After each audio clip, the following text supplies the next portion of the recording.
Can you walk us through? I know you were kind of alluding to that. How do you structure owning that many businesses? Is there a holding company? Does each store have its own LLC? Like, what? Walk us through that a little bit.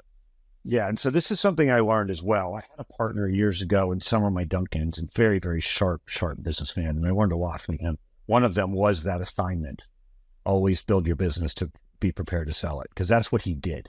He built and flipped businesses. So I learned what I needed to learn from him for selling, right? So you take the expertise of people that you meet, and don't ever discount anybody. Sit down with everybody. You're going to learn a little bit from every single person. So every one of our stores is its own LLC. Every single store should be separated out as an LLC.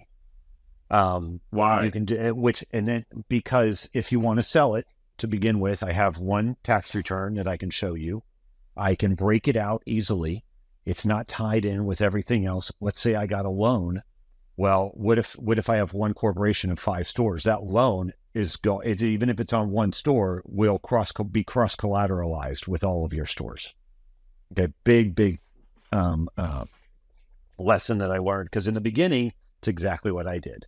I had economy enterprises, and everything was owned by that C corporation. And guess what? When it came time to sell some of the gas stations and everything was under the same corporation, very hard to break out the loans. The loans had to be rewritten. It was just a lot. Oh, so don't have a holding company. Is that what you're saying? Don't? No. So you have separate corporations. Okay. So in our case, we have separate corporations for every entity, separate checking accounts, separate tax returns. And it's a little more to do your tax returns, obviously, because you're paying per entity, and there's usually a minimum an accountant's going to do it for, right? So, but we have a management company. Our management company is Economy Hospitality Management.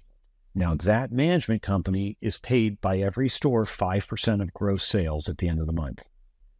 Under that management company is our accounting people in the office, our HR people in the office, our maintenance guys that go out and fix all the equipment or pressure clean the stores or do the lawns or whatever it may be. And then I'm under that. My assistant is under that. So we keep the ball rolling, right? And so that is a separate company that the stores pay a management fee to. And then that is where I get my paycheck, if you will, and all these other people get their paychecks. And then we have a guy that's in the field doing analytics and surveys and such, and he gets paid from that management company as well. So you have all separate LLCs, and then you have a management company up here that is operating them all. So in the case today, if I wanted to break off one Dunkin' Donuts, it's its own corporation, it's everything, and it's seamless. If you enjoyed this short clip from the podcast, you can check out another short clip right here. Or if you want to watch the full episode of this podcast, you can watch that here. And remember, knowledge is not power. It's applied knowledge that's power. Take care. Have a great rest of your day.